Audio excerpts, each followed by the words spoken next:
Je crois profondément que le but de la vie ou de l'existence terrestre, eh bien, c'est pour, en quelque sorte, nous aider à atteindre l'unité de l'âme et de l'esprit, ce qui n'est pas toujours le cas. Parce que souvent, qu'est-ce qui se passe? Eh bien, souvent, on est face à un conflit intérieur. Le pire, c'est qu'on a de mal à nommer les choses, on a de mal à nommer ce conflit. Même si parfois on est persuadé que le conflit, il est ailleurs, le conflit est chez l'autre, c'est l'autre qui rencontre un conflit. Et ça, je parle de mon expérience à moi parce que souvent, je croyais à tort que je n'avais aucun conflit intérieur de moment que je fais ce que j'aime, tout simplement. Je n'ai pas peur de regarder des autres, etc. Mais j'étais tout le temps confrontée à des personnes qui, elles, avaient des problèmes liés au conflit intérieur. Et étant donné que moi je crois profondément que l'autre est juste un miroir qui nous reflète ce qu'on a à l'intérieur de nous-mêmes, et nous aussi, on est un contre-miroir qui reflète à l'autre ce qu'il doit travailler en lui-même, eh bien, cette fois-ci, pour de bon, j'ai vraiment j'ai réfléchi à ce sujet-là, de ce conflit intérieur que me reflète l'autre. L'autre, il est là pour me montrer ce que j'ai de mal à voir en moi-même. Et j'ai vérifié en moi, et en premier lieu, je ne voyais aucun conflit intérieur. Non, moi je me sens une personne complètement libre. Je dis ce que j'ai envie de dire, je n'ai pas peur de choquer les gens. C'est-à-dire que pour moi, les choses s'arrêtaient à ça, alors que c'est beaucoup plus profond que ça. Le conflit intérieur n'est pas juste lié au mode de vie, lié aux idées, lié à la morale, lié à nos croyances, lié à notre capacité à c'est-à-dire à dire les choses, c'est-à-dire à oser, avoir ce courage de montrer sa vérité, etc. C'est beaucoup plus profond que ça, parce que si on creuse en nous-mêmes, on découvre que, en quelque sorte, on a même, ça peut être même, on a en nous-mêmes un conflit intérieur, ça peut être même quelque chose de très très banal. Je vais vous donner un exemple. Comme, par exemple, là, on est en été, et moi, sincèrement, honnêtement, je n'aime pas du tout mettre des écrans. Ça me dérange. Mais j'aime énormément, c'est-à-dire porter des ombrelles, des parapluies.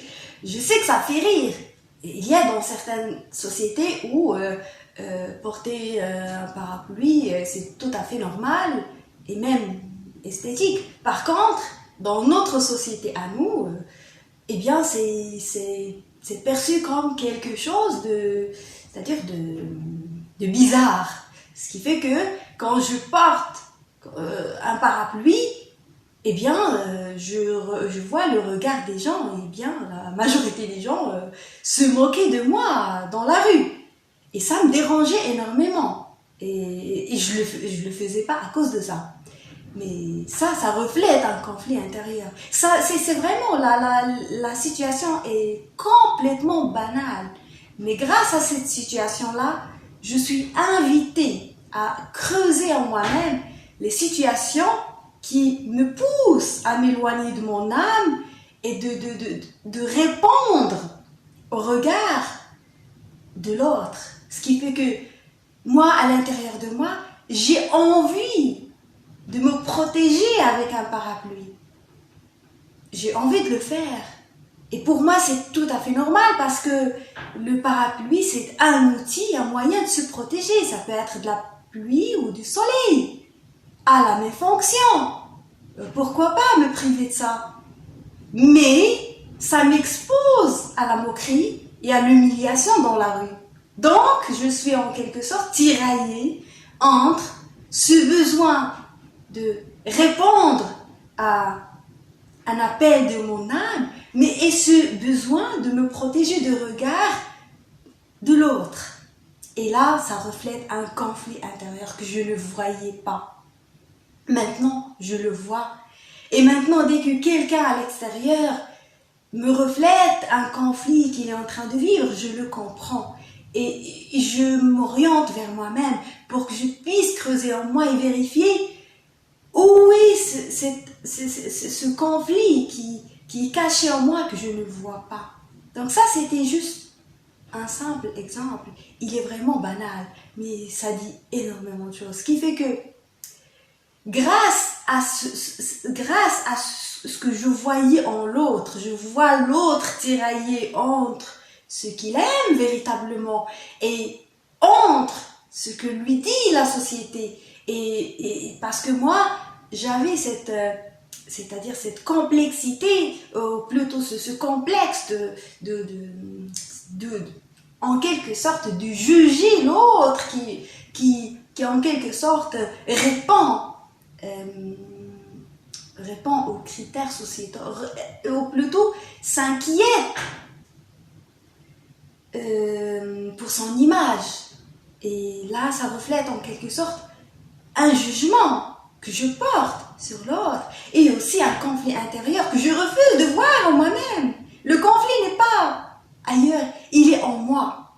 Il est là. Et il est là en train de crier à l'extérieur pour m'aider à revenir et le chercher en moi-même. Donc, pour atteindre l'unité de l'âme et de l'esprit, eh bien, il faut vraiment dissoudre ce conflit intérieur. Il faut vraiment chercher dans les détails et même rester vigilant et attentif à ce que vous faites dans votre journée et comment vous vous comportez. Et essayez de vous demander, est-ce que je fais ça pour moi parce que je veux vraiment le faire ou c'est juste pour éviter le regard des autres? Et ça peut être n'importe quelle expérience, n'importe quelle situation. Combien de fois on fait les choses juste pour ne pas sortir du groupe, pour ne pas... pourtant, le pire, c'est que pourtant on a raison et pourtant ce qu'on fait est bien. Et c'est ça ce qui est grave, c'est que la société parfois, elle nous critique pour ce qu'on fait, il est vraiment bénéfique pour nous. Et là, j'ai donné l'exemple de porter un parapluie, mais c'est mieux que de mettre des couches d'un produit dangereux ou qui ne sert absolument à rien. C'est mieux de se protéger autrement. Et pourquoi pas? C'est juste parce que l'idée qu'on a de parapluie, c'est qu'on le porte quand il y a de la pluie, mais pas quand on veut se protéger du soleil. Et ça, c'est quelque chose qui m'a vraiment invité à réfléchir et j'ai changé mon mode de vie complètement parce que grâce à ça, parce que j'ai découvert que je vivais ce conflit dans plusieurs situations et là, le moment où j'ai travaillé ça, eh bien, j'ai pu atteindre une certaine unité de l'âme et de l'esprit où je fais ce que j'ai envie de faire malgré ce que cela va en quelque sorte déclencher chez l'autre. L'autre va se moquer de moi, va trouver ça bizarre, va me trouver incorrect, etc. Mais c'est ça ce qui est bien, c'est ce courage-là de gérer ce conflit intérieur et d'assumer sa vérité, d'honorer, de sacraliser sa vérité. C'est ça ce qui est fondamental, c'est plutôt de prioriser sa vérité au lieu de prioriser le mensonge de l'autre. Parce que souvent on est conditionné par la société, même si ce conditionnement, il n'a aucune raison d'être. Parfois, les choses sont même pas logiques et la société vous impose des choses qui ne rentrent même pas c'est-à-dire dans vos intérêts. Ça ne m'intéresse pas de mettre des écrans, de mettre je sais pas, de mettre des choses sur ma peau juste pour éviter le regard, mon cœur de l'extérieur en portant un parapluie. Je n'ai pas envie de faire ça. Mais pourtant, ça m'expose à une forme d'humiliation. Et pour travailler encore ça, eh bien, ça, en quelque sorte, ça ne m'expose pas vraiment, ça expose mon ego. C'est l'ego qui a peur d'être critiqué, c'est l'ego qui ne veut pas être humilié. C'est pas moi, c'est pas mon véritable être. N'a pas peur de regard de l'autre, parce qu'il sait déjà que l'autre est lui, qu'il n'y a pas d'autre, qu'il n'y a que des miroirs, que l'autre c'est moi et moi je suis l'autre. Et on est là pour travailler on est là pour que chacun travaille ce qu'il a à l'intérieur de lui grâce à ce que l'autre lui expose. Et c'est grâce à ça qu'on peut arriver à cette unité des contraires, l'unité de l'âme et de l'esprit qui va se matérialiser dans la vie, dans la réalité, où on va en quelque sorte conjuguer la spiritualité à la matérialité, où on va en quelque sorte réaliser notre mission. C'est cette mission en quelque sorte de déployer ce potentiel intérieur et de le voir à l'extérieur. Et ça, c'est possible uniquement en travaillant, plutôt en cultivant cette unité de l'âme et de l'esprit, et